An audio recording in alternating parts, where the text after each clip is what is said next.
I was married to Shen Changyao in our youth. Deeply in love. The envy of all who knew us. Until that night. When he coaxed me into drinking a bowl of sweet soup. The next morning, I awoke in the arms of a stranger. My husband, dressed in red robes, had been granted a high official position and married into a prominent family, riding a white horse. When I opened my eyes again, I found myself staring at the stranger who had spent the night with me, and I clung to him desperately. In my previous life, he had only desired my body. In this life, his very eyes were filled with lust. He asked me what I wanted. I said, I want Shen Changyao to fall from a great height. I want him to be shattered into pieces. Mrs. Shen, are you willing to follow me? A hoarse, low male voice rang out in the room. I clutched the quilt in terror and looked at the tall man sitting against the light. The red silk curtains were warm, and the room was filled with a seductive scent. I stared blankly at the scene before me, moving slightly, the aching pain in my body reminding me of last night's madness. But I was clearly dead. I remembered that Shen Changyao's wife had pushed me into the lotus pond, and at that time, the child in my womb was only 4 months old, and we both drowned in the pond. Silence reigned, so still that one could hear a pin drop. I looked at the man. In my previous life, I later learned that his name was Zhao Yan, and he was the Marquis of Wuan, a close minister of the emperor. On the second day of my previous life, he asked me the same question, asking if Mrs. Shen was willing to go with him. But how did I respond? At that moment, I looked at my bruised and battered body, filled with shame, and begged him to spare me with my life.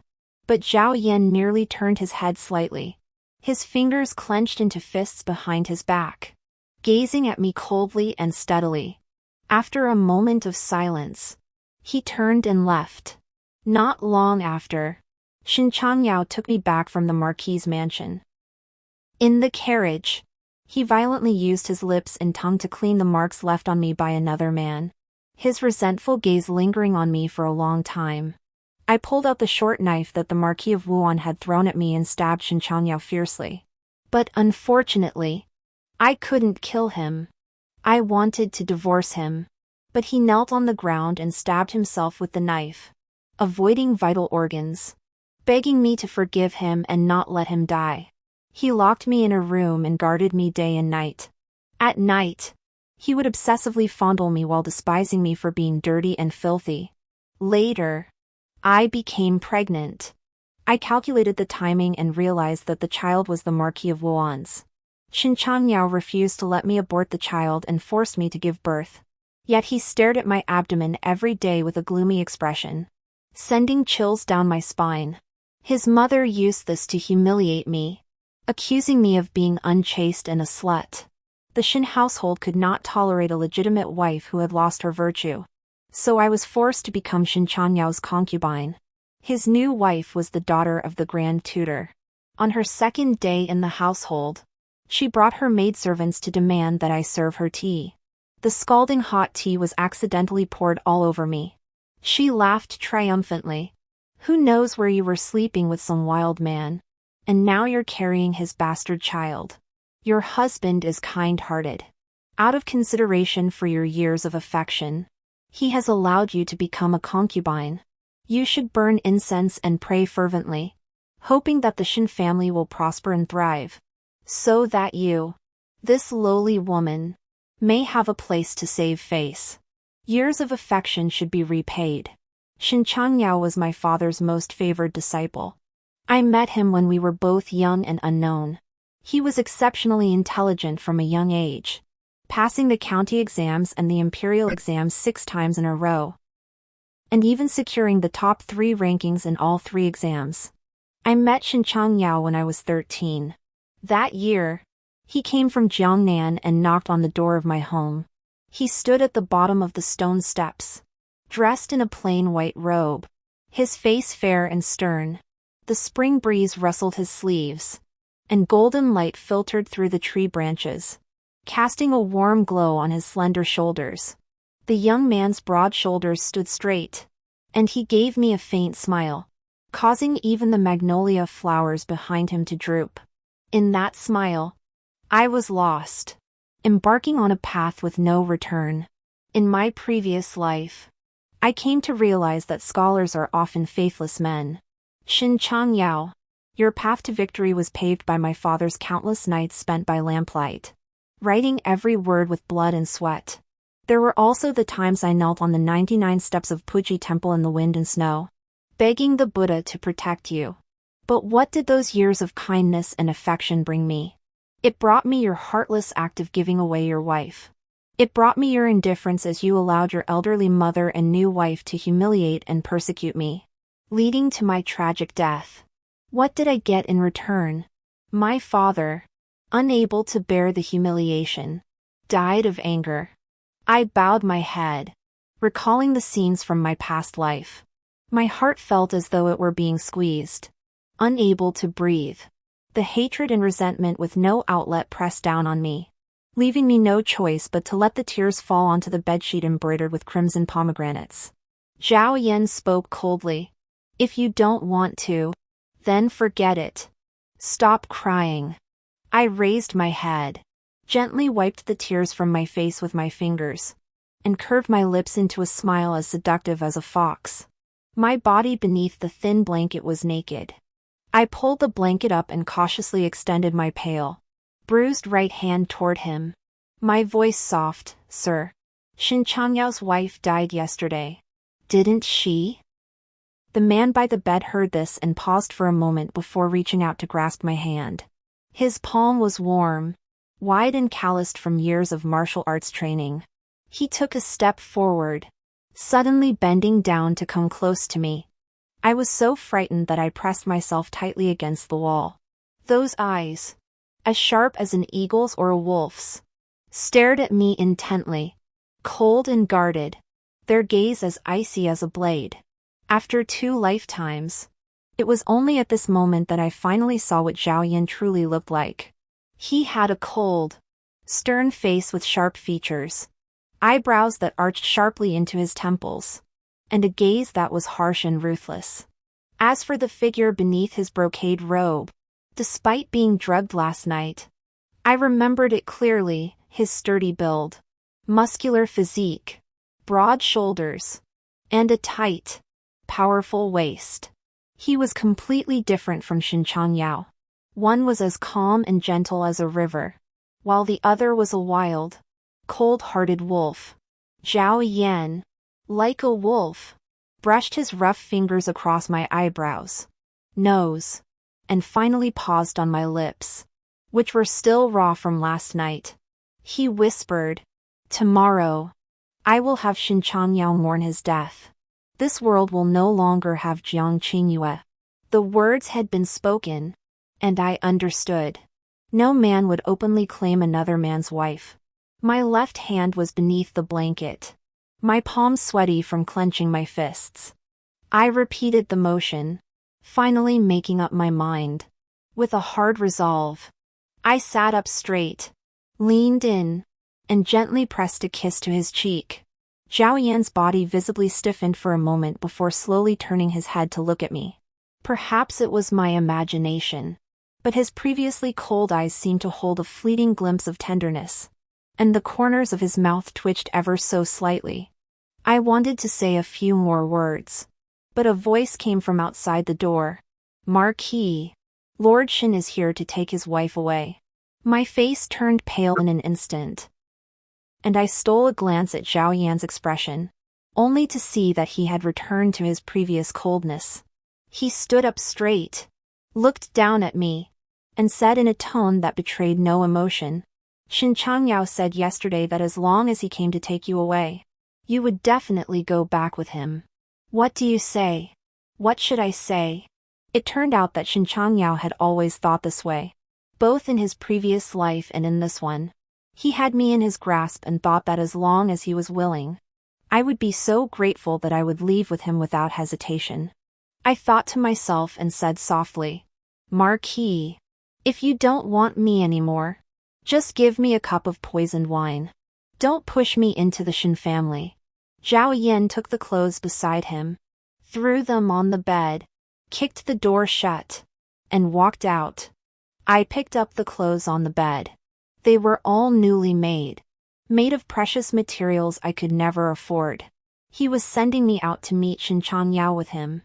I wondered what Zhao Yan was up to. Could it be that he needed me to humiliate Shen Changyao? I hadn't planned on seeing him, but perhaps it was for the best. In this new life, I wanted to see for myself how that gentleman, who appeared so dignified and upright, would grovel like a dog under the power of others. The spring clothes were as thin as cicada wings, with large peony patterns in emerald green and jade-colored gauze, and layers of scarlet silk robes that were gorgeous and beautiful. I was so dazzled that I couldn't see clearly for a moment. In truth, I had always favored vibrant colors. My features were already striking, and the more dazzling the attire, the more it complemented me. It was likely years ago when Shen Changyao, under the influence of alcohol, confessed his feelings, saying he did not want others to gaze upon my beauty or for me to be too flashy. From that moment on, I began to learn how to dress in a simple and elegant style, wearing tea-colored clothes all year round. But now, Zhao Yan has prepared such colorful clothes for me. What kind of clothes does he really like? My long hair was tied up with gold-threaded ruby hairpins, revealing my long, fair neck. If one ignored the marks on it, never mind. I endured the discomfort in my body and pushed the door open with one hand. I immediately saw Zhao Yan outside the door. He was leaning against the round wooden pillar at the entrance with his arms crossed over his chest. His eyes closed as he rested. Someone as vigilant as him must have heard the sound of the door opening, but he remained motionless, like an old monk in meditation, exuding an aura that seemed to say, "Keep out." I clenched my skirt tightly, struggling to overcome the fear in my heart, and moved toward him step by step. When I was close enough to touch him, I had intended to reach out and touch him as a sign of affection and closeness. But when I saw my hand trembling slightly, I withdrew it and instead tilted my head back and called out to him softly. The next second, he opened his eyes and looked down at me. For a moment, his gaze dimmed, but the fleeting emotion vanished before I could catch it. The path from the room to the front hall passed through several corridors. Zhao Yan walked ahead, his tall, sturdy frame taking 2 steps for every one of mine. The ordeal of last night left me feeling unsteady on my feet, and by the time I reached halfway, I was already exhausted. I dared not ask him to slow down, so I gritted my teeth and followed behind. Later, as we walked on, for some reason his pace slowed, giving me a chance to catch my breath, and I felt a little better. Along the way, I thought mostly about how to please this man. He was so serious and uninteresting. Would he really be captivated by such matters? After all, in his previous life, he had never had a woman, and I had never heard of any lovers or marriage plans. Looking at the figure of the man ahead, I even dared to think of another thing. After everything was done, I would escape, far away. As we approached the front hall, Zhao Yan suddenly stopped in his tracks. I nearly collided with his back, but he seemed to have eyes in the back of his head. He raised his hand and pressed it against my forehead, preventing me from crashing into his iron-like shoulders. I instinctively took a step back, but because my skirt was so long and heavy, I kept my head down and missed the momentary stiffness in Zhao Yan's eyes. He had stopped because he had changed his mind. Originally, he was supposed to take me to see Shen Changyao, but for some reason, he suddenly changed his mind and led me to the screen at the back of the hall. He called over several maids. The maids in the Marquis's mansion were well trained, and in an instant, a soft couch and various foods and teas were arranged behind the screen. Zhao Yan walked out from behind the screen, and I stared at his back pensively. The sounds from the hall reached my ears. and I realized that this spot had a clear view of the scene in front of me. The moment I heard Shen Changyao's voice, my mind went blank, filled with a burning desire to tear him apart. My nails dug deeply into the wooden table beside me, nearly breaking my nails, when the maid beside me quickly pulled my hand away. I glanced at her, withdrew my hand, and coldly looked forward.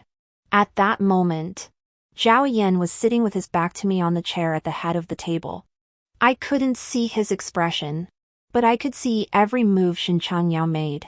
So, in my previous life, when he came to demand someone, he had looked exactly like this, confident and without a trace of regret. Even his words seemed to speak of certain victory.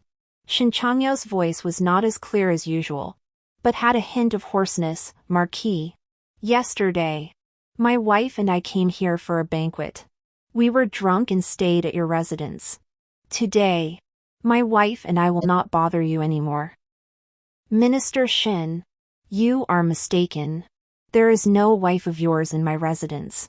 Zhao Yan leaned back in his armchair, playing with a green jade teacup in his left hand. Shen Changyao had been bowing with his hands clasped in front of him.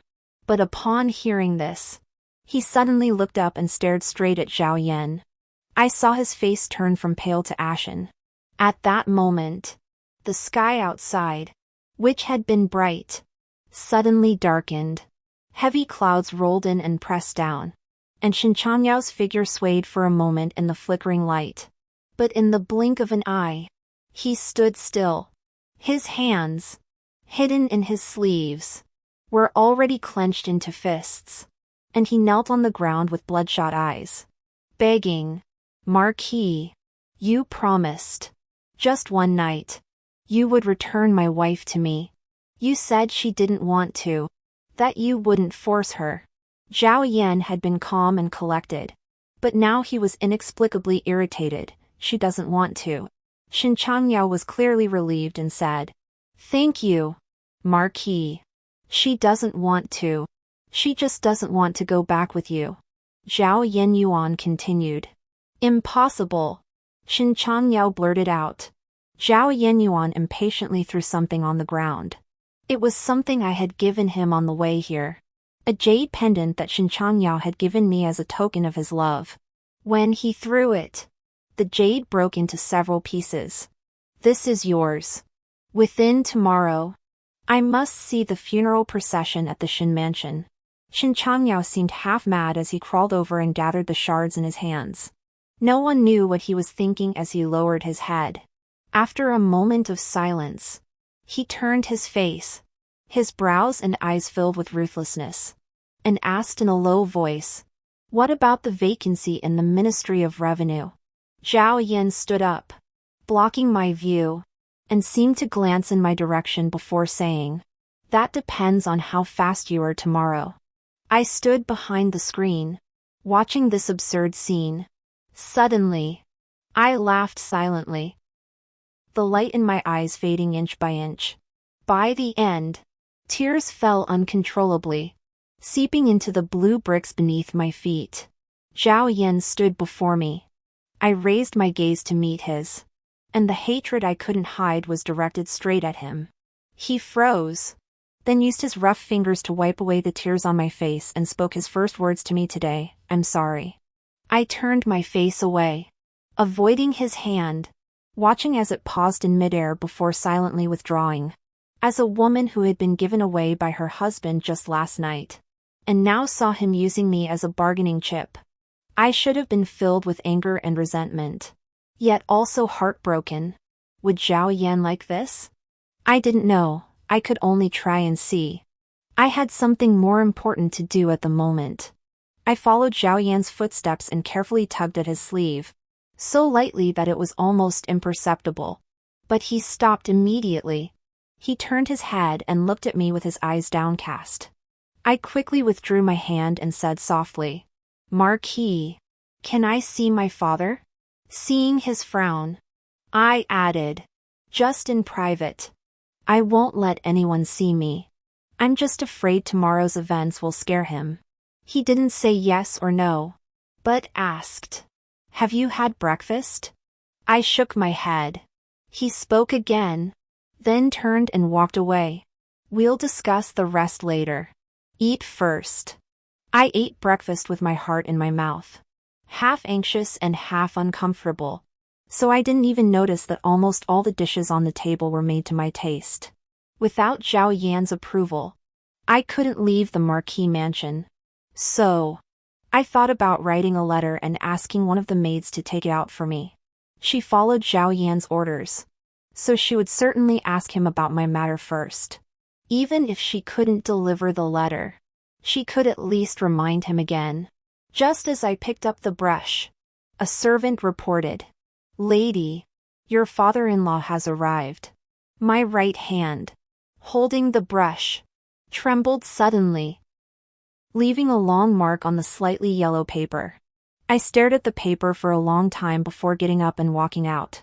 When I arrived, my father was facing away from the house, staring blankly at the paulownia tree in the courtyard. Hearing the sound, he turned around. His temples were gray with age.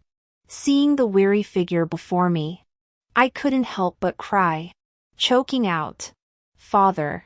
In my previous life, he had died in anger with no one by his side, and I had been locked away in the Shen family, unable to see him even in his final moments.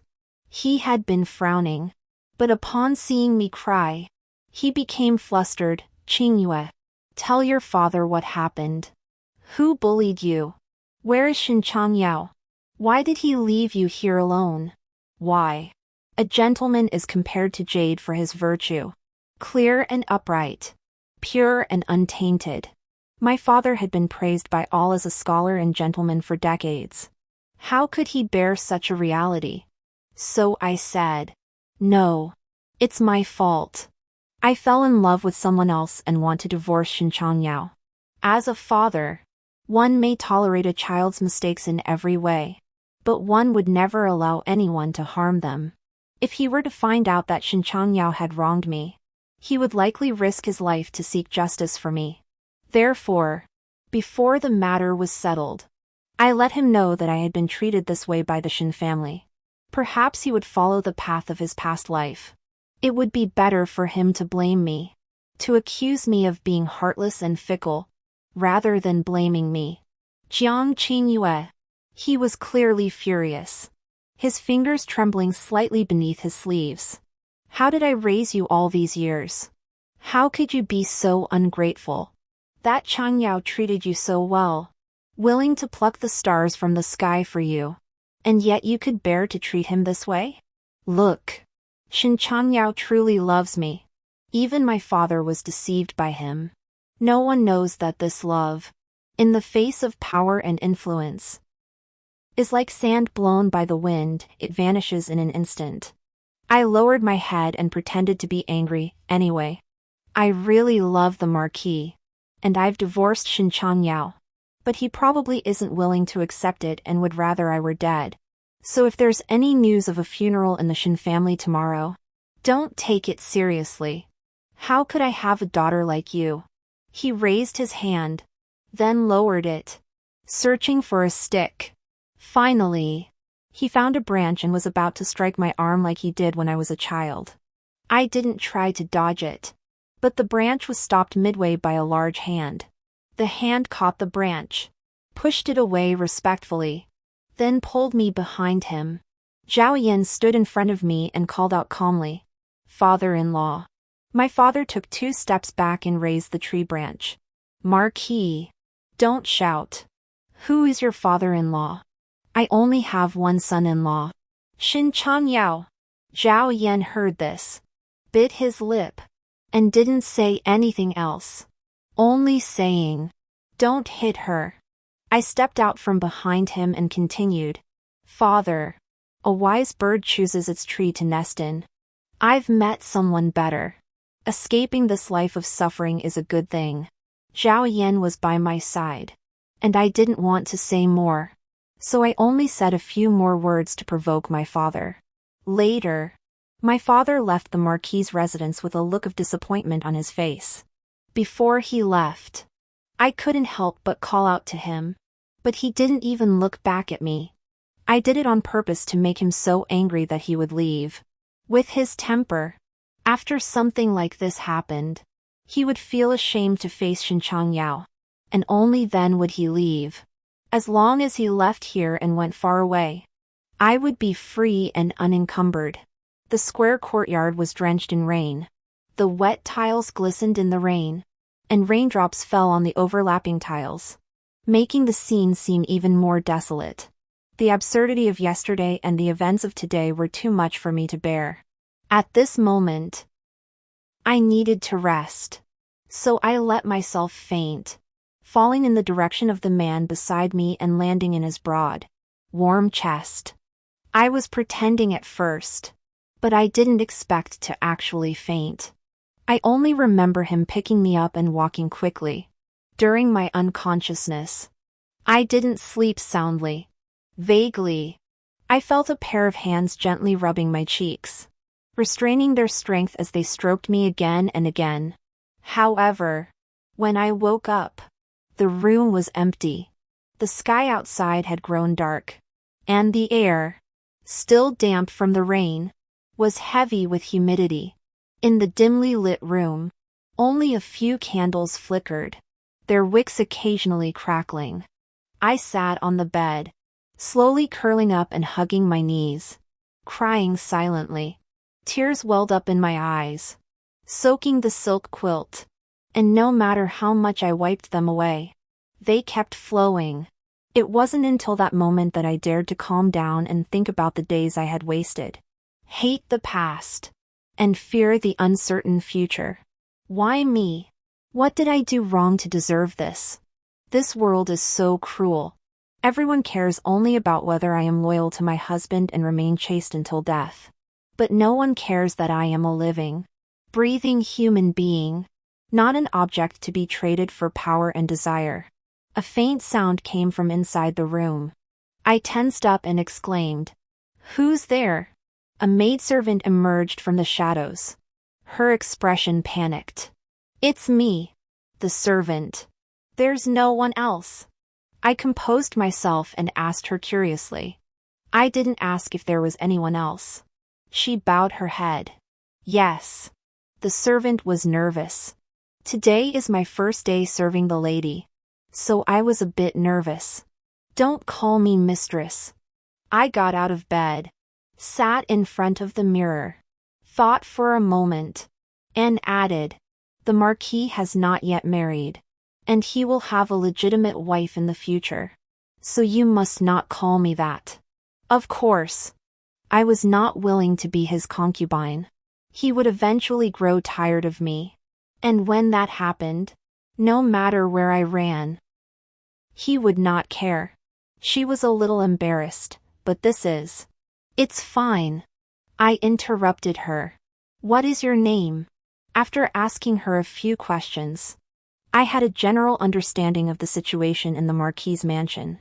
Apart from Zhao Yan, the master, there were only a few servants and maids in the mansion. Fortunately, there weren't many people, and there were no elders, so I didn't need to deal with anyone else. The maid attending to me was named Wu Mei, who looked like an ordinary servant girl. However, the maid who had pulled my hand away this morning clearly had some martial arts skills. It made sense, as Zhao Yan was originally a military officer. Over the years, he had been through countless battles on the battlefield, and even his mansion had been infiltrated by spies from enemy nations. I was thinking about the possibility of asking Zhao Yan to kill Shen Changyao with a single stroke. For some reason, I felt that as soon as I spoke, Zhao Yan would draw his sword and strike. But clearly, I wasn't that important to him. I was just a toy he had taken a fancy to in his spare time, an object he had traded for another object. Shen Changyao had been promoted and was now one of his loyal followers, his capable right-hand man. Where did I get the confidence to think I could ask Zhao Yan to kill him? Fortunately, what I've always wanted isn't for Shen Changyao to die in a single blow. That would be too easy for him. The next day, the Shen mansion indeed held a funeral. Wu Mei told me that Shen Changyao was kneeling before the empty coffin in the funeral hall, refusing to eat or drink. I held a hairpin in my hand and turned my head to look at her, wondering why Zhao Yan had asked her to say that and what it meant. "Where is the Marquis?" I asked softly. I hadn't seen him since yesterday. Could it be that he had already grown tired of me after only 2 days? The Marquis left for the military camp early this morning. He said he has important business to attend to these days and won't be returning to the mansion. He asked his wife, I mean, the young lady, to stay and not worry. In the days that followed, Zhao Yan indeed did not return to the mansion. I spent each day in anxious anticipation, from dawn until dusk. But he never appeared. To avoid wasting time, I began inquiring about his daily preferences within the mansion. But no one knew what he liked to eat, wear, or drink. His martial arts-trained maid, Bai Yu, told me that the general was always in danger, so he had always been reserved by nature, unwilling to let others pry into his preferences or find his weaknesses. For several days, although Zhao Yan was nowhere to be seen and there was no one in charge of the mansion, the Marquis's mansion was in perfect order. Even the fruits and melons were different every day and never repeated. Even if I didn't leave the house, all kinds of clothes and jewelry were sent to my room. I no longer waited passively. So early in the morning, I personally waited in the kitchen, simmered a bowl of lotus root and pork rib soup, and made a plate of osmanthus cake. Just as I was about to carry the food box to the military camp, Zhao Yan returned. When he entered the room, I was busy arranging the food box. Hearing the sound, I looked up. The man before me was dressed in a black, narrow-sleeved riding outfit. His black hair was tied back with a black ribbon, and a crimson sash tightly wrapped around his broad shoulders and narrow waist. I clenched the lid of the food box with my fingertips and smiled at his indifferent gaze. "Marquis, I made you something to eat. Would you like to try some?" He glanced down at the food box and said nothing. He turned around, took a white straw hat out of the cupboard, lifted my face without saying a word, put the hat on my head, and carefully tied it under my chin. I started to speak, but he knelt down and embraced me around the waist. The tall red horse galloped through several streets.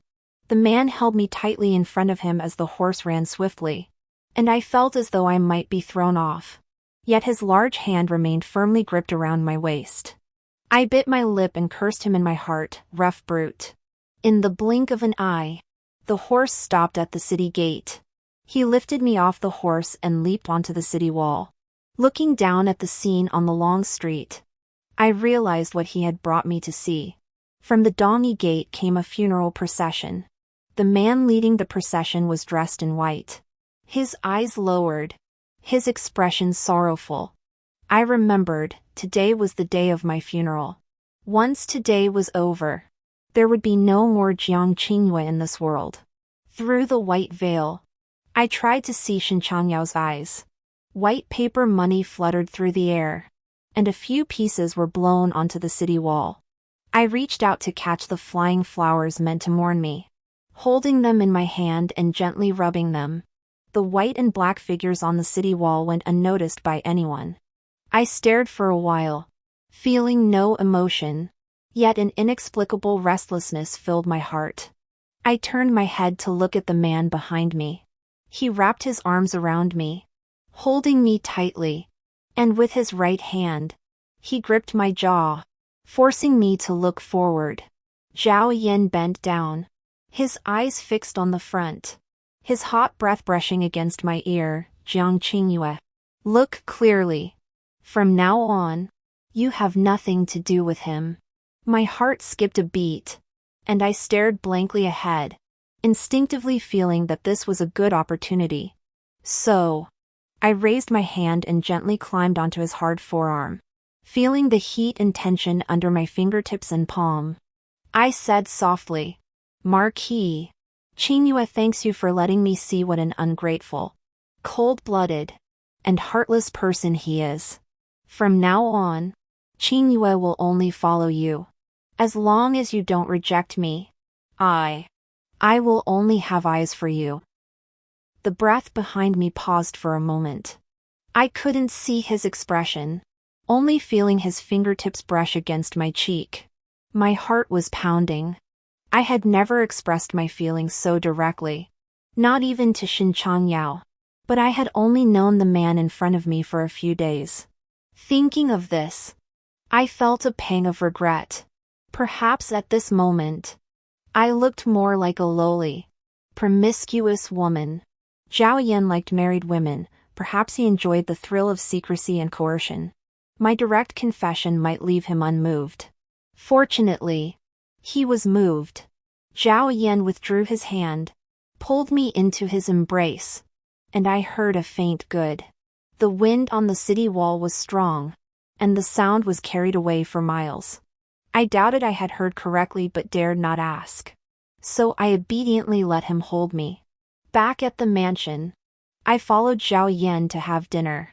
But he hurried off to the military camp, leaving me to return to my room.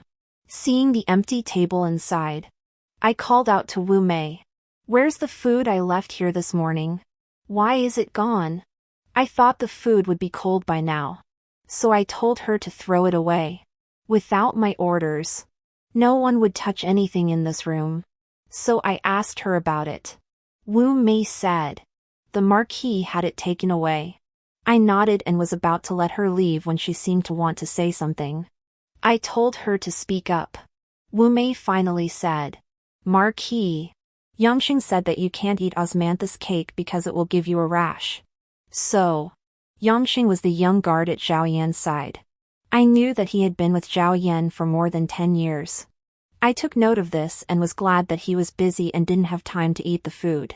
Wu Mei served me at my side, and Baiyu often came in and out of the Marquis's mansion, bringing me news from outside. I thought it must have been Zhao Yan who told her to do so. That was how I knew that my father had indeed left the capital after that day. She didn't say where he had gone, but I knew that my father must have returned to Wucheng County, where my mother was buried. The funeral of the Shen family yesterday caused quite a stir. The people of the capital were discussing the Shen family's loyalty and filial piety on the streets and alleys, and the deep love between Shen Changyao and his wife. However, in a corner where no one noticed, Shen Changyao changed into his crimson official robe, held his tablet, and stepped into the core of imperial power. The chirping of cicadas and the croaking of frogs filled the air, and the dim night sky urged sleep. A crescent moon hung high above the treetops. In the mansion at night, lamps were lit everywhere. But in the quiet study, the only sound was the suppressed breathing of someone struggling to breathe. I don't know how to win Zhao Yan's favor. He has neglected me for so long, and even when he returns, it is only briefly. If I continue to remain silent and unnoticed in the courtyard, how will I carry out my plans? Today, he is rare in the study, so I began to tempt him. He must love my body. Otherwise, why would he trade such a high-ranking official position for a single night of pleasure? I drank some wine to give myself courage. When I pushed open the study door, my face was already slightly flushed. I placed my fingertips on the silk sash around his waist, gently tugging at it to untie the knot. Zhao Yan looked down at me, his jaw tight, his eyes seeming to burn with flames. I wrapped my white arms around his neck, lifted my face, and kissed and licked his Adam's apple. Out of the corner of my eye, I saw his hand on the chair clenched tightly. From his tightly closed lips to his high nose bridge to his deep eyes, I kissed him all the way down, and he finally couldn't control himself. But at the last moment, I couldn't suppress my fear. The memories of that night surged back like a tidal wave, making my whole body tense up. I pushed him away instinctively. "Don't." Zhao Yan was lying on top of me. Upon hearing my words, his tall body froze instantly. He raised his gaze to look at me, and the fiery gaze that had been burning like a wolf's eyes suddenly grew calm. He gave me a heavy look before getting up and turning his back to me to tidy his clothes. If you don't want to, don't force yourself. There won't be a next time. He turned his head to look at me, his brows and eyes cold and hard. A complete contrast to the tender affection he had shown moments ago. Zhao Yan left, leaving the study to me. There was a large bed in his study, the very one I was lying on at that moment. My drunkenness had long since worn off, and I sat there blankly on the bed, gazing out the window at the moonlight, unsure of what to do. What was I doing? I wanted to take advantage of him, yet I was unwilling to give anything in return. At that moment, I remembered that when I kissed his neck earlier, I had vaguely seen some red spots, as if a rash had just faded, but I had forgotten to ask about it. I should have shown some concern. After that night, Zhao Yan began to stay at the mansion every day. Even when he had to go to the military camp for duty, he would return in time to have dinner with me. We both kept silent about that night, and as we spent more time together, I gradually figured out his preferences and began to intentionally or unintentionally look for topics related to those interests. I went into his study and took several military strategy books, reading them diligently whenever I had free time, just so I could chat with him about them during casual conversations. I even read political history books and glanced at them occasionally while he was handling official business, offering a few insights. However, he didn't seem to like me talking about these things. I could sense it. Every time I deliberately tried to talk to him about them, he would avoid the subject, and I would wonder if I had said too much or touched on something secret. After that, I became even more cautious when speaking. On the other hand, when I occasionally mentioned my favorite paintings, calligraphy, or ancient zither, he would be much happier. He even recognized some famous paintings and incomplete scores, and sometimes he would pick up on what I said, then look at me with a smile. And when I nodded, there was a brief sparkle in his eyes. Could it be that he actually has the heart of a literary genius, but was destined to become a military general? One day, I was in my room embroidering a perfume pouch for Zhao Yan. I heard Bai Yu say that his birthday was approaching, and I didn't know what to give him, so I decided to embroider a perfume pouch for him. When he came in, I was studying the design. Hearing his footsteps, I hurriedly hid the item. Shen Changyao recently achieved merit in implementing the grain reform policy. The Grand Tutor intends to marry his daughter to him, and I hear the Emperor will grant the marriage tomorrow. Now that I could be close to him naturally, I took his hand, let him sit down, and asked, "Marquis, why are you telling me this?" Zhao Yan looked at me and said, "If you feel uncomfortable, I can break off the marriage tomorrow." I looked at him somewhat puzzled, wondering what he meant by that. Was he trying to test whether I still cared about Shen Changyao? "I don't feel uncomfortable at all, Marquis. Have you forgotten that you said that from that day on? I would have nothing to do with him. Who he marries is none of my business," I said with a smile. Not only was it none of my business, I even had to make sure that the marriage went through. Li Yunqian must marry Shen Changyao. If she didn't, how would I enjoy the show? Shen Changyao's mother isn't a good person. She's uneducated, full of rustic thoughts, and difficult to deal with. I've tolerated her all these years mostly to avoid trouble and for Shen Changyao's sake. But Li Yunqian is the daughter of the Grand Tutor. That status is more than enough for her to marry the crown prince. She won't let Shen's mother off easily. As for why Li Yunqian is willing to marry down, it's simply because she has been infatuated with Shen Changyao for a long time. It was in the second year after Shen Changyao and I were married that Li Yunqian fell head over heels for him, even forcing him to divorce me and marry her. At the time, Shen Changyao was perhaps still naive and had yet to taste the power of authority. He looked at Li Yunqian coldly while holding my hand tightly, making her give up hope. He vowed that he would love only me for the rest of his life. even if it meant dying. Zhao Yan leaned closer to me, as if trying to read something on my face.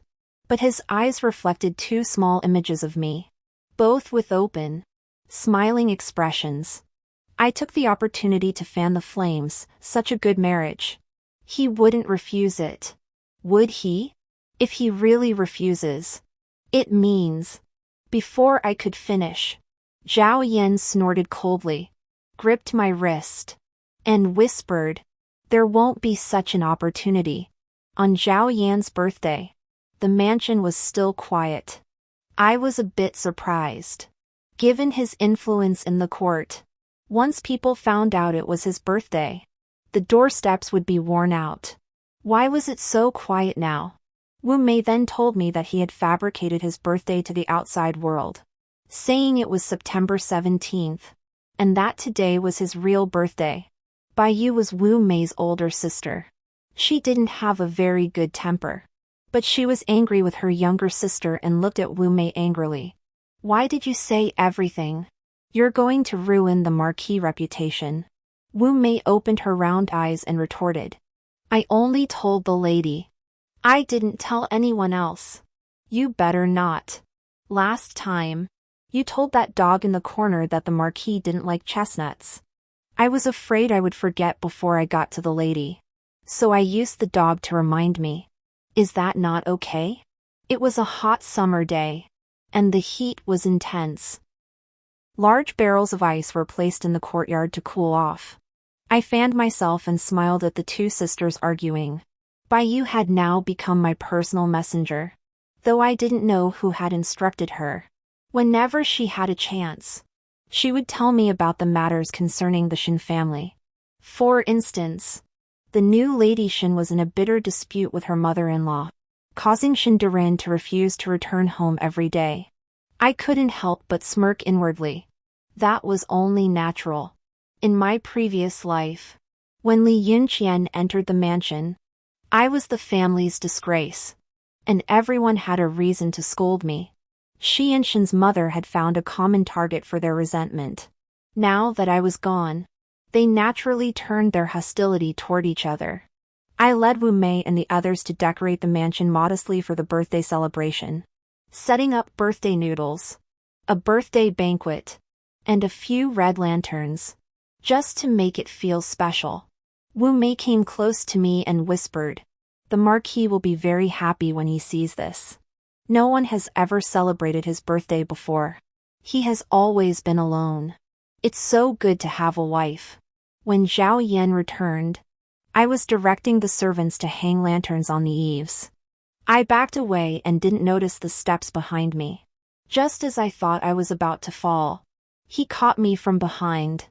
I turned to look at him, and the moment I raised my eyes, I smiled and said, "Marquis, happy birthday." He put his arm around my waist, set me down on the ground, and said, "Don't do anything so dangerous next time." I looked down at the steps, which were less than half a foot high, and thought about how dangerous they were. I had spent several days embroidering that sachets, but I had hesitated for a long time before taking it out because my embroidery was so poor. I had originally wanted to embroider a tiger, but the thread was crooked, and it ended up looking like a sick cat, which was indeed a bit unlucky. As a result, Wu Mei scratched her head innocently and asked, "Lady, where is the sachets you embroidered for the Marquis?" Me. Zhao Yan pulled the sachets out of the basket and looked at them for a long time. "Did you embroider these?" I nodded. "Did you embroider these for me?" I nodded again. He looked at them for a long time and finally said, "This rabbit is quite cute." "Never mind. A rabbit is a rabbit." Zhao Yan casually put the sachets in his hand and turned to lead me out of the mansion. I stood there dumbfounded, looking at the bustling street, and realized that I hadn't been out in a very long time. The long street stretched for dozens of miles, lined with lantern towers and colorful pavilions. Thousands of lanterns flickered, casting a dazzling glow on the ground. The lively atmosphere filled my heart with peace. Zhao Yan held my hand tightly as we made our way through the crowd of vendors to the riverbank. He was holding several sky lanterns in his hands. According to him, it was a custom in his hometown to make wishes on one's birthday. Write them on the lanterns and release them into the sky. Zhao Yan handed me the pen and lantern, urging me to write my wish. I thought about it and decided that since it was his birthday, I would write, "May the Marquis be healthy and live a long life." Zhao Yan took it, glanced at it, and expressionlessly threw it into the river, saying, "Don't write about me. Write about yourself." I held the pen, a little confused. "But today is your birthday." He turned to look at me, his handsome face flickering in the night light.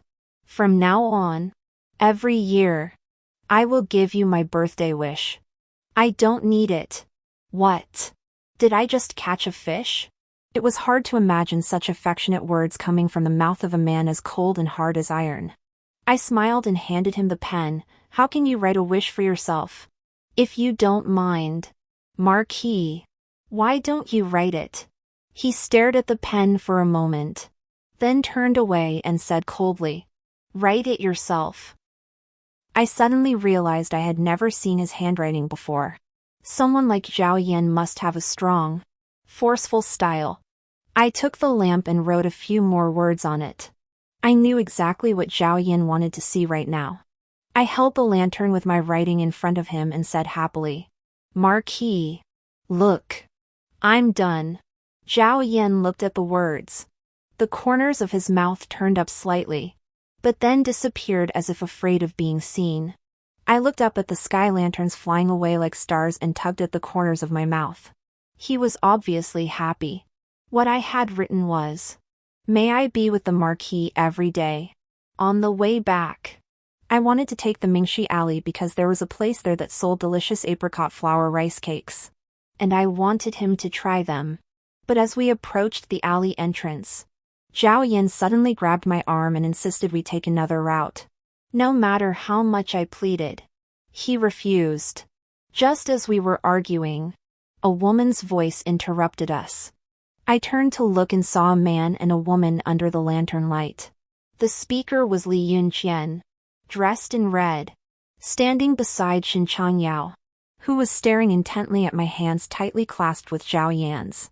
I fell silent, letting Zhao Yan lead me away, and whispered, "Let's take another route." Zhao Yan looked coldly at the two of them, clasped my hand, and was about to turn and leave. Li Yunqian called out to him, "I heard that the Marquis, who has always been indifferent to women, is keeping a woman in his mansion. I guess it must be the one standing next to you. She is indeed a peerless beauty. No wonder she has made the Marquis so dizzy." Zhao Yan narrowed his eyes and said, "Where did this dog come from? Daring to bark in front of me?" Li Yunqian's face froze, and she looked at Shen Changyao beside her. But Shen Changyao didn't respond, seemingly lost in thought.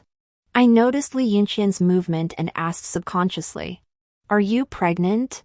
At that moment, Shen Changyao seemed to come back to life and stop Li Yunqian from speaking. "Husband, Yunqian, it's late. Let's go back to the mansion." Li Yunqian glared at him, then broke free from his grip and walked toward us. Zhao Yan raised his hand to shield me. "That's right. I'm not very far along, so I didn't dare tell anyone. My husband loves the child in my womb. You should hurry up and give the Marquis a child too." She leaned close to my ear and whispered so low that only I could hear her, "You have to grab his heart. After all, beauty fades. And with it, love. My husband doesn't want her, but he still treats her like a queen. She's such a slut." I smiled. I was now a lackey, so I had to watch my step, right? I turned to Zhao Yan and said, "Marquis, this lady called you a worthless piece of trash." "You?" Li Yunqian stared at me with wide eyes, unable to speak for half a minute. Zhao Yan didn't want to stay there any longer and glanced coldly at Shen Changyao, Grand Tutor Li is old and senile. and his daughter is so ill-mannered. This remark was meant to imply something. So on the way back, I asked him, Marquis, so that was the Grand Tutor Li's daughter? To tell you the truth, I'm still a little afraid of the Li family. Zhao Yan stopped in his tracks and frowned at me. Why? Nothing. Just some trivial matters. They're all in the past now. Today is your birthday. Don't let these little things bother you. I took his arm and pulled out a packet of apricot flour rice cakes. Zhao Yan, you will investigate, won't you? If you look into it a little, you will find out that Li Taifu's second son once harassed me on the street and almost kidnapped me into his mansion. Can Li Yunqian's curses today and the humiliation her brother once inflicted on me be enough to make you take action against the Li family? As long as the Li family remains standing, even if Shen Changyao falls again, he will still have a chance to rise again. Before he sent me away, he relied on the official position given to him by Zhao Yan. But that position brought him the Li family's support. So he must be eliminated. A few days later, Bai Yu told me that Li Taifu had offended the emperor. But the emperor, out of consideration for his years of service, granted him mercy and allowed him to resign and return to his hometown. The younger members of the Li family in the court had their positions demoted, and no one knew how Li Taifu had angered the emperor. All they knew was that the Li family had fallen. At that moment, although Li Yunqian was anxious, she was still the wife of a minister, and her status was still high. In fact, she was even higher than the other women in her household. She felt an indescribable sense of superiority and no longer cared about the Li family. She only focused on giving birth to the child and securing her position. In that alley, I instinctively asked Li Yunqian if she was pregnant, because I suddenly recalled my previous life, where she had become pregnant just a month after entering the mansion. At that time, I had also been diagnosed with pregnancy. I raised my hand and gently placed it on my abdomen. If everything went smoothly, considering my recent drowsiness, I had initially assumed it was due to exhaustion from dealing with Zhao Yan, and had not even considered this possibility. I composed myself. This child cannot be kept. Its existence will only make me constantly think of the pain from my previous life, of the countless times I wanted it to die. It is merely the result of that night's medication, not the product of parental love. It should not have come into this world. Furthermore, if I were to leave in the future, the child would only be a burden. In my previous life, I had secretly left the mansion and gone to the pharmacy to buy a prescription. But before I could act, I was discovered by Shen Changyao. With just one ingredient changed, that prescription would have allowed me to hide the child and abort it. Zhao Yan was away, and there was no one else in charge of the mansion. It was easy for me to brew a bowl of medicine. Wu Mei happily brought it to me because I told her that it would regulate my body and allow me to conceive the Marquis's child as soon as possible. Looking at the bowl of pitch-black medicine before me, I recalled the child who had drowned with me in the pond in my previous life. It had never seen the light of day, never tasted the bitter and sweet flavors of the world, and now lay forever silent in the darkness. Yet now, was I really going to take its life with my own hands? No. I pushed the bowl away. I couldn't drink it now. If I drank the medicine and aborted the child, Zhao Yan would definitely find out. He would also know that I did it on purpose. All my efforts over the past few months would be in vain. I had told him so many words of admiration, yet I was aborting his child. How could I possibly explain that? My revenge is not yet complete. My plans are not yet finished. I must wait a little longer. Taking advantage of my dizziness, I secretly consulted a doctor outside the mansion. He withdrew his hand, about to announce the good news. But I stopped him, gave him silver, and told him to change his story, saying it was a woman's ailment that couldn't be disclosed. The child in my womb is just like in my previous life, quiet and obedient, never causing trouble. I looked up at the half-open flowered window, where the last rays of the setting sun were neatly spread across the window frame, casting the shadows of the sycamore tree leaves into the room. When Zhao Yan returned at night, he looked at my face and asked, "Why have you lost weight? Are you not eating?" When I was in a bad mood, I didn't feel like dealing with him, so I shook my head lazily. He didn't get angry, but instead seemed a bit awkward and said, "I'll send you a gift tomorrow." What? He didn't say anything else. Just told me there was a palace banquet tomorrow and that I should go with him. But there were people at the palace who had seen me before. Wasn't Zhao Yan afraid of what others might say? The next day, I realized he wasn't just unafraid, he was utterly brazen. He took my hand and walked past everyone, his cold gaze forcing their questions back into their throats. Finally, they awkwardly bowed and offered their congratulations. Just a short while ago, Zhao Yan had requested the emperor's permission to marry me. The emperor had granted it. He was to marry me, to make me his wife. I was still in a daze, unable to react, when he had already led me past many people.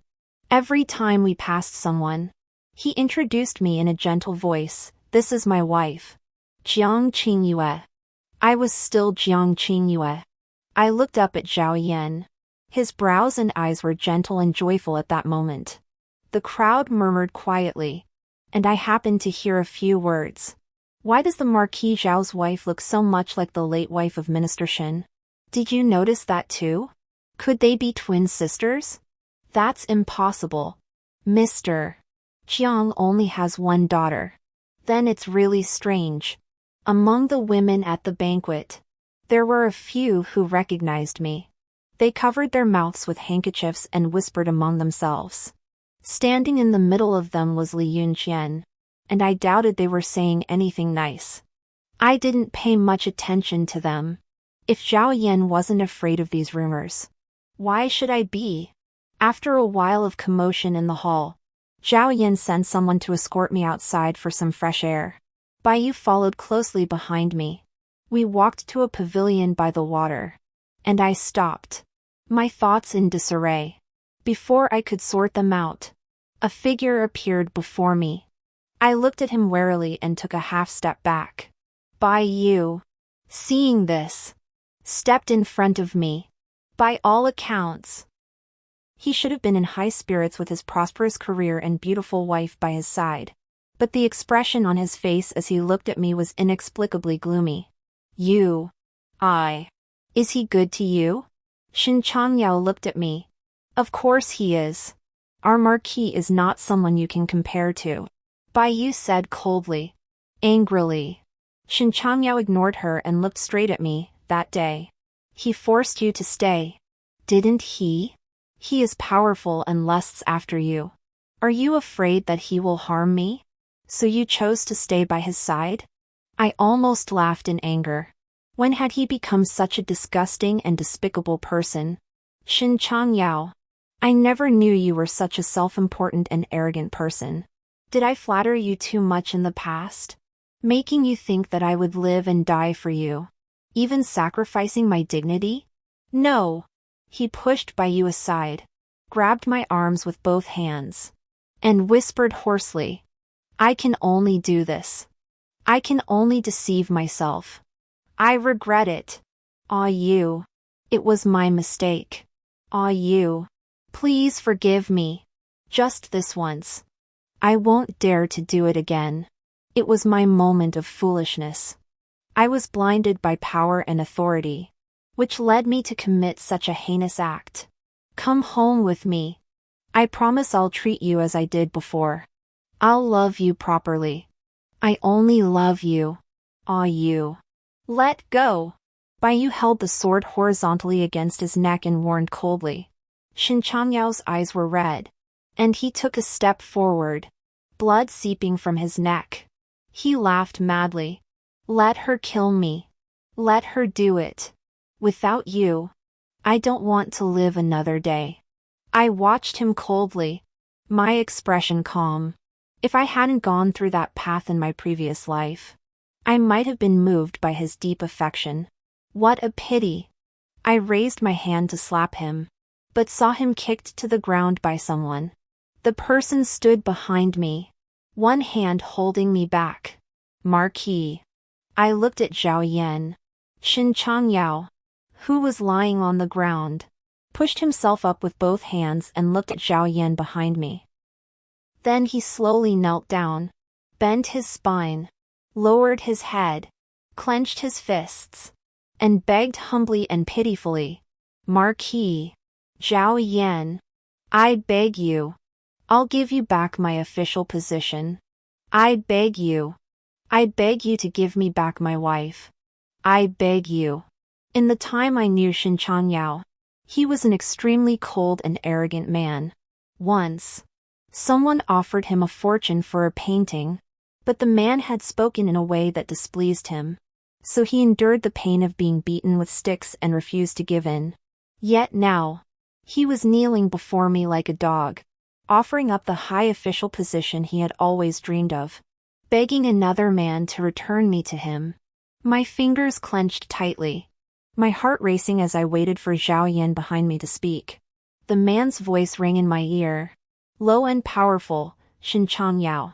To you, she may be an object, something to be traded at will. But to me, she is not an object, she is a person. My wife. To me, Jiang Qingyue is priceless, worth more than 1,000 cities. My heart felt as though it had been struck by a heavy stone. I turned my head to look at him, only to meet his dark, piercing gaze. No. I forced myself to stay calm. It couldn't be like that. If he truly felt that way, he wouldn't have agreed to Shen Changyao's plan. He wouldn't have silently allowed Shen Changyao to use me as a bargaining chip. Yes. I couldn't let myself fall again. Men were selfish and terrifying, their kindness only lasted as long as their interests weren't threatened. Shen Changyao's expression twisted in pain. As Zhao Yan was about to take me away, he suddenly charged forward. Zhao Yan turned, grabbed by Yu's sword, and was about to strike him down. He was capable of it. Killing a second-rank official meant nothing to Zhao Yan. I stood in front of Shen Changyao and spread my arms. Marquis. Don't. The tip of the sword stopped at my side at lightning speed. And Zhao Yan growled.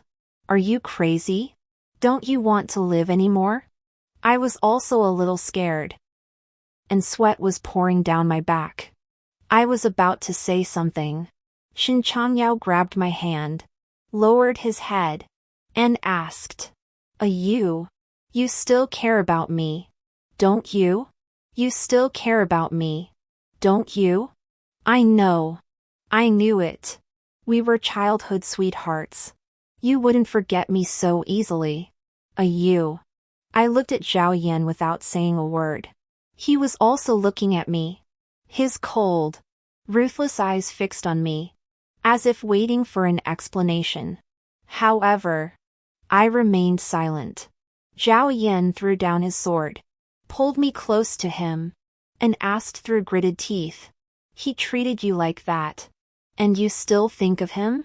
Jiang Qingyue, you're really something. Marquis. He interrupted me. Shut up. I don't want to hear it. Zhao Yan's whole body was tense, exuding a cold, murderous intent, and he directly took me away from the palace banquet. Sitting in the carriage, I felt uneasy, staring out the window. Zhao Yan hadn't spoken a word to me since then, though he had always been quiet and reserved. He would always find something to talk about when we were together. This was the first time he had looked at me with such a cold expression, not even bothering to glance at me. If I hadn't stopped him earlier, letting him kill Shen Changyao in a fit of rage would have been so boring. I had thought it through when I rushed to block Shen Changyao. Given Zhao Yan's current feelings toward me, if he mistakenly believed I still harbored feelings for Shen Changyao, he wouldn't harm me. But he certainly wouldn't let Shen Changyao off easily. Even if he were to rebuke him in court or assign him a dangerous mission, it would make Shen Changyao suffer terribly. Zhao Yan is the kind of person who holds grudges. And he's capable of doing such things. I suddenly thought of something and moved to his side. As soon as I moved closer to him, he shifted his hips and moved away from me again. This happened several times, and I forced him into a corner. He had no choice but to open his eyes and look at me with a cold and intimidating expression. Marquis, you asked the emperor to grant you marriage to me today. Are you joking with me? With your status, you deserve someone better. How could I ever be worthy of becoming the marquise? I didn't want to marry him. Zhao Yan pulled me over to sit across from him, then rested his elbows on his knees and leaned forward, staring straight into my eyes. The carriage was traveling through the bustling city, and the lights outside occasionally cast flickering shadows on his eyebrows and eyes. Amidst the lively commotion, he spoke. I'm not joking. I will only marry you. And I only want to marry you. If you refuse or I cannot marry you, I will return to the north, fight there for the rest of my life, and likely die on the battlefield. I clenched my fists and forced a difficult smile. Is that really what you mean? The carriage suddenly came to a halt, and I was thrown toward Zhao Yan, who held me tightly. Youngsing's voice came from outside. Marquis, there's an ambush. Arrows whistled through the air, and Zhao Yan looked outside with a gloomy expression. Hold on tight and keep your head down. He pulled me into his arms, and in a few moments, we were out of the carriage. With one hand, he slashed through the rain of arrows, and with the other, he protected me. A group of black-clad figures leaped down from the city walls and charged toward us. I clung tightly to Zhao Yan's arm, trying to make myself as small as possible. The two sides fought fiercely, and by the end, Zhao Yan's men had nearly wiped out all the bandits. I clung to Zhao Yan's arm, my strength slowly fading, and I collapsed onto the ground. I faintly felt something wet trickling down my legs. When I woke up and opened my eyes, someone was holding my hand tightly. I moved slightly, and the person startled awake. You're awake. How do you feel? Does your head hurt? Or anywhere else? Can you hear me? Zhao Yan grabbed my hand and asked a series of questions, his face still covered in stubble. I remembered what had happened before I fainted. I slowly placed my hand under the quilt and touched my stomach. Everything was fate. Perhaps this child was not meant to be born into this world.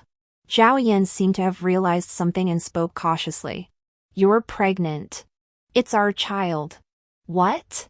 The child is still alive? The doctor said the fetus is unstable and needs careful care. Qing Yue, can we keep him? I know you endured the abortion medicine. No matter why you didn't drink it. Give him a chance. He's meant to live, he survived twice. Be merciful and keep him. If you don't want him, I'll raise him alone and never let you see him. I stared at the canopy above my head, silent for a long time, then turned my head away, letting a tear fall into the pillow. Zhao Yan held my hand, pleading constantly, looking utterly humble. From that day onward, there were many more people in the mansion. Wu Mei brought an old woman to see me. She had snow-white hair, bowed to me, then looked at me with a face full of kindness.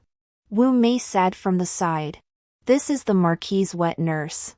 She had originally returned to her hometown to live out her old age, but the Marquis sent someone to bring her back. The people in the mansion called this wet nurse Auntie. I helped her up, and she looked at me with tears in her eyes and said, "Good. Very good. The Marquis is finally not alone." He Laon Yang was very skilled at taking care of people, attentive and considerate, and knew a great deal. When the child in my womb began to show signs of movement later on, it was she who guided me through it all. From that day onward, Zhao Yan kept a team of doctors in the mansion, both male and female, as he worried that childbirth was no easy matter and felt that no amount of preparation was sufficient. Wu Mei was always cheerful as she embroidered baby bibs, socks, and shoes, making one little hat after another. She then presented them to me. Madam, look! I made these tiger head hats for the little master and mistress. Are they nice? Be careful not to strain your eyes. There's plenty of time. You embroider every day, be mindful of your health. I said gently. It's okay. It's okay. The little babies in the Marquis's mansion must wear the best hats. These materials were collected by the Marquis from all over the place. I'm so happy just touching them. I gently placed my hand on my belly and thought to myself. So this is how it should be loved. It is eagerly awaited. Not a shameful thing to be rejected along with me. Later, the side room was filled with toys, cradles and wooden chairs piled up. One day, I noticed the large wounds on Zhao Yan's fingers inside. The baby doesn't need those yet. There's no need to rush. He bit his lip, his body stiffening. Am I putting pressure on you? I'm just happy and can't control myself. I'll be more careful from now on. I scooped up some soup from my bowl and drank it silently. For a moment, there was no sound in the room. A few days later, as the sunlight grew stronger, I calculated that the day of my previous life had arrived. That day, at the table, I took the initiative to bring up the matter of the imperial court. Marquis, has there been any dispute in the imperial court recently about who should be sent to the western region to assist the crown prince in presiding over the disaster relief efforts? Zhao Yan paused for a moment with his chopsticks in hand and replied, Yes. I traced the carvings on the bowl with my fingers and said casually, I remember that Minister Shen has made significant contributions to the welfare of the people. Why hasn't anyone recommended him? Do you want him to go? Zhao Yan asked indifferently. I laughed and said, Court matters are not for me to meddle in. I only heard a few words and spoke out of turn. Zhao Yan tugged at the corner of his mouth. His smile tinged with mockery, unsure whether he was laughing at himself or at me. Jiang Qingyue, I know you've never been sincere. I can't force you, but I won't push you either. As long as you stay by my side, everything will be peaceful. So, you should know that whatever you say, I will listen. If you want something, just say it. There's no need to test me in such a roundabout way. I composed myself. I was already used to manipulating him and dealing with him falsely. Zhao Yan probably knew why I was hanging around him. Fine. I said again. Marquis, submit a memorial asking that Shen Changyao accompany the crown prince to relieve the disaster. In my previous life, the person who accompanied the crown prince on the relief mission was a secretary of state, and that assignment eventually became his death sentence.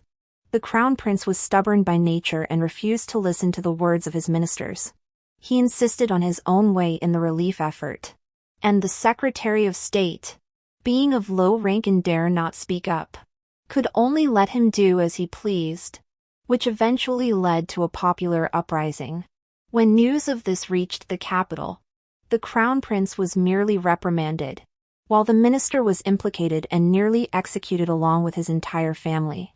If Shen Changyao were sent instead, first, he has always been outspoken in his official duties and might be able to persuade the crown prince to avoid a popular uprising.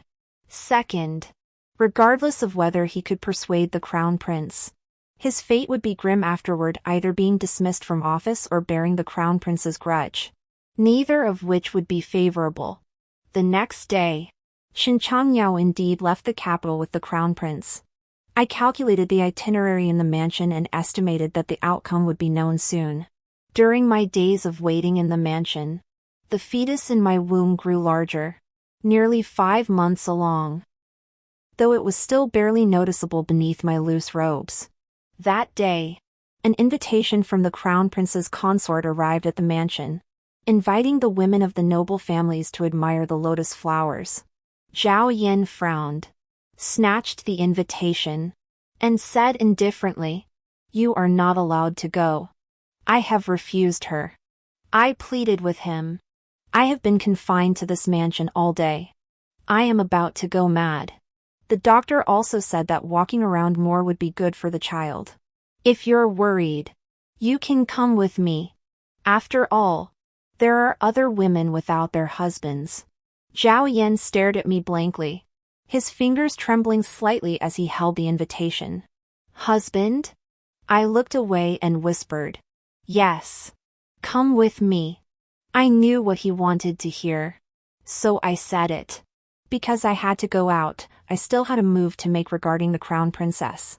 The crown prince's mansion had green tiles and yellow walls, with carved trees along the corridors, and fiery red pomegranates blooming beside them, vibrant and alluring. The crown princess's flower viewing banquet was held in the western garden of the mansion. In the sweltering summer heat, the entire garden was covered in ice, releasing wisp after wisp of mist. Due to Zhao Yan's status, I was seated in a high place, and everyone who looked at me was within my sight. The crown princess had not yet made an appearance, and no one in the banquet could overshadow my status. But there were still some people who stubbornly believed that I was still the same abandoned woman I had always been.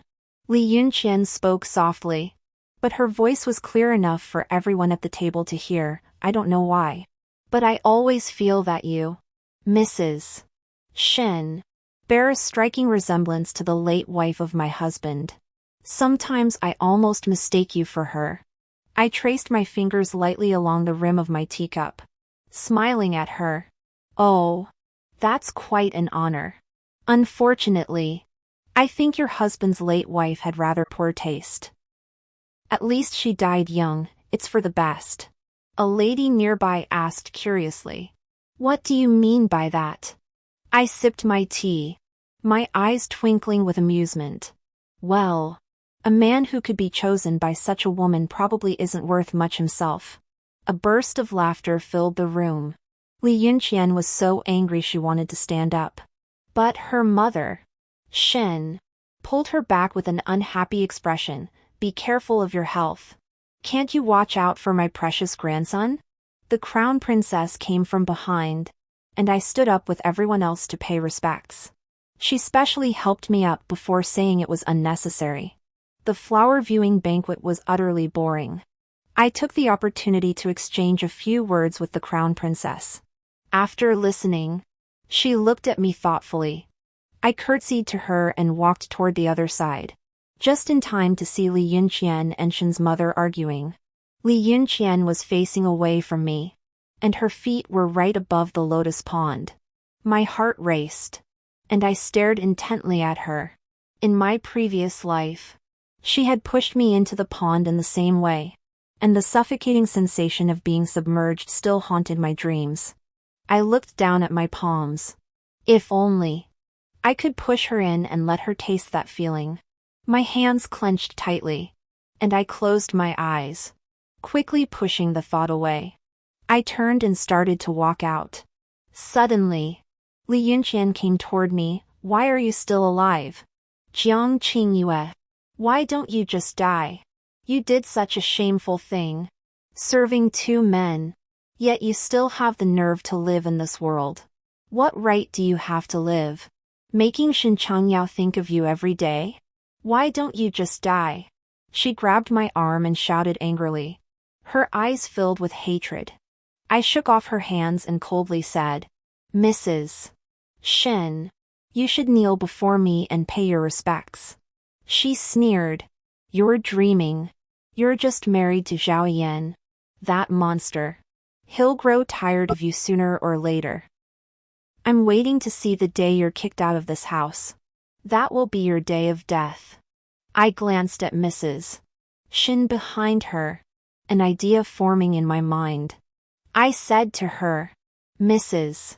Shen, your daughter-in-law just told me that she intends to give the child in her womb to her childless older brother. What? She dares? Shen's mother's eyes widened in anger, and she began to argue with Li Yunqian. I smiled and watched for a while before leaving the prince's mansion. The prince's western tour for disaster relief took a long time, and by the time he returned to the capital, it had been 2 months. I specifically inquired about the situation, And although the disaster relief efforts in this life were better than in the previous one, they still couldn't escape that outcome. Shen Changyao took the place of that minister and bore his guilt. Originally, given his position, the worst outcome would have been demotion. However, I had told the crown princess that Shen Changyao had once been in contact with the Jingguigong mansion, and it was common knowledge that the Jingguigong was backed by the seventh prince, the most powerful contender for the throne. The crown princess agreed to my suggestion because the person behind me was Zhao Yan. Shen Changyao was stripped of his official position, and this was the result of the scheming of many factions. Not only that, but he was also ordered to never enter the court again. See, this is much more interesting. A swift execution would have been too satisfying. If he had died and then gained an opportunity like mine, that would have been too terrifying. I will not only ensure he does not die, but I will make him live on without any dignity. The imperial court's decision on Shen Changyao's punishment wasn't made until 2 months later. And during those 2 months, his wife had already disappeared. Some said she was terrified by Shen Changyao's case and fled back to the Li family in the middle of the night, begging her family to take her in. Others said she had an argument with Shen's mother at home, and Shen's mother accidentally pushed her, resulting in the death of both the 7-month-old fetus and the mother. As the first rays of dawn broke, the scent of rice porridge wafted through the long, narrow alley. The shopkeepers at the dumpling stalls and pancake shops along the street bustled about, calling out to passers-by. I held my waist and looked down at the man below the bridge, dressed in dirty white clothes with disheveled hair. Who would have thought that just a few months ago, he was the young and promising Minister of Revenue, praised by everyone in the court? He held a slightly yellow steamed bun in his hand, his head bowed, lost in thought. I patted the dog beside me, a dog I had trained for months, and said, "Go. Take back your food." The large black dog sprinted forward, charging straight for the steamed bun in his hands. Shen Changyao was terrified, shielding the steamed bun with one hand while wielding a stick to fight the dog. He shouldn't have ended up like this. Even after being stripped of his official position, with his talent and appearance, what couldn't he achieve? But I wouldn't let him have his way. No one in the capital dared to employ him or give him anything. Shen Changyao couldn't escape the black dog, so he simply threw the steamed bun on the ground and sat down dejectedly. When the black dog ran toward me, he saw me, and I was smiling at him. He suddenly turned away, lowering his head to hide his face, as if he was terrified that I would see him in his current state. I called out to him, speaking softly, "Shen Changyao, do you know why you've ended up like this?" He stood with his back to me, his shoulders trembling slightly, but he didn't respond, only clutching the stick tightly. I continued, "It was all my doing. Everything you've become is my doing. I made you wish you were dead. Do you remember?" Shen Changyao's body froze, then slowly turned to look at me, his eyes filled with disbelief. He stood up, looked down at me, and reached out his hand, but his dark hands made him pause for a moment before he hurriedly pulled them back behind his back. "Ah, you hate me so much? Why? Why?" I laughed, my eyes stinging with tears. "You ask me why? If you can't figure it out, then stay here under this bridge and think about it for the rest of your life." "Ah, you," he called out to me, his disheveled bangs framing his bloodshot eyes. I wanted to climb higher.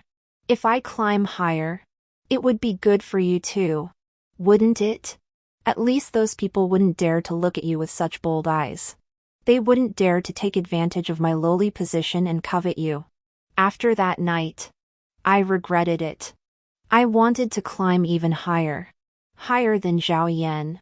As long as I was just a little higher than him, I could take you back.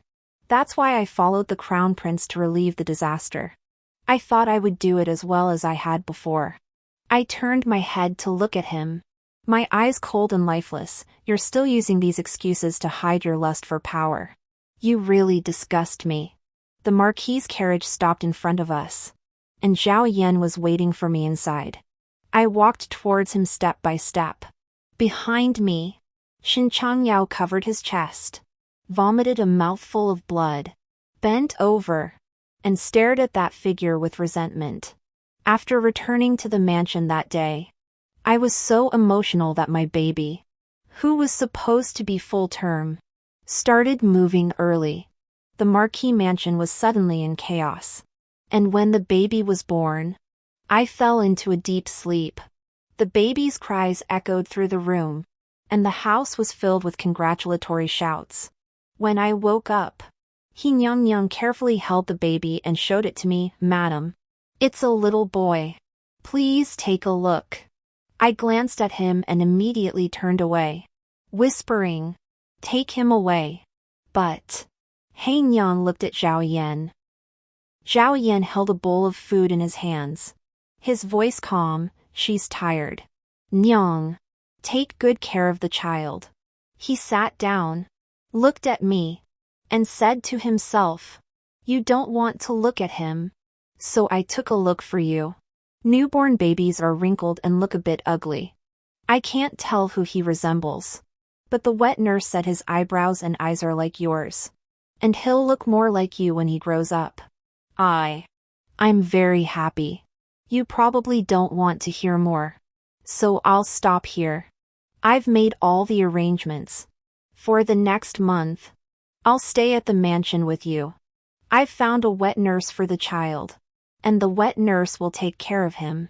You should focus on recovering your health. The exhaustion and pain from childbirth were still lingering, and with the matter involving Shen Changyao resolved, I felt a bit slack. Zhao Yan spoke at length, but I listened in silence without responding. Zhao Yan stayed by my side in the mansion for several months. In the first month, he was constantly by my side, inquiring about every meal and even taking the place where the dried plums were kept. Later, he would sometimes go out for half a day and stay in the mansion for the other half, taking care of me and the child. That child. I saw him once on the day he was born and never again. Zhao Yan seemed to like the child very much. At night, he would always tell me what the child had eaten that day, how many times he had smiled, and how handsome he would be when he grew up. He once tried to place the child beside me while I was asleep, but when I woke up, I resisted and had him take the child away. Since then, he has never brought the child near me again. After my health improved, I began to consider another matter. Zhao Yan trusted me greatly, and I had influence over everyone in his mansion. If I were to escape while he was away, it would not be impossible. I hadn't taken any action yet when Zhao Yan came that day. At that moment, I was just getting out of bed when he sat beside me, one hand restraining me, forcing me to look at him. He pinched my jaw, his thin lips slightly pursed, his aura dark and intimidating, his gaze as cold as a knife blade when we first met. Qin Yue, haven't you given up yet? Marquis, what are you talking about? I knew about your schemes and how you used me from the very beginning, but I did it willingly. I told you that as long as you stayed by my side, everything would be fine. But if you want to escape and leave me, Qin Yue, I will kill him. He's just a little baby. I can smother him with one hand. I looked at him in terror, my lips trembling. You're mad. That's your child. Zhao Yan's fingers brushed against my lips, and he sneered, so what? You don't love him. A child you can't keep isn't worth anything. He kissed me hard, grinding his lips against mine, and the taste of blood spread in my mouth. I frowned in pain. After a while, he leaned his chin on my shoulder, panting slightly, and whispered, don't go. Qin Yue, I beg you. He realized what I was going to do. The Marquis's mansion was a trap, so he was both tough and pitiful. When did the iron-faced and ruthless Zhao Yan learn these things? I pulled out the short knife that the Marquis of Wuan had thrown at me and stabbed Shen Changyao fiercely. But unfortunately, I couldn't kill him. The 5-year-old child was as delicate as a piece of jade and naturally intelligent. Every morning, he would get up early with his father to practice horse stance, then follow his teacher to study. Everyone in the mansion doted on him like a treasure. From the day Zhao Jiyuan was born, Zhao Yan never missed a day. He knew exactly how tall the child was at each age and how much he weighed. A tall and sturdy general, he learned to change diapers at night, huddled in the kitchen studying recipes, and repeatedly inquired about the child's meals. Zhao Yan raised the child well. He was lively and intelligent, understanding and reasonable, with a sweet tongue and a gift for words. Zhao Yenyuan said that he himself was tongue-tied and kept everything inside, which made him prone to being taken advantage of. He didn't want Zhao Jiyuan to suffer the same fate in the future. Zhao Jiyuan's father loved him dearly, but his mother often looked at him with indifference. Even so, he thought of her day and night and wanted to be close to her.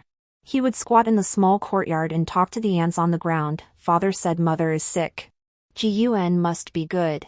When mother gets better, she can hold Jiyuan again.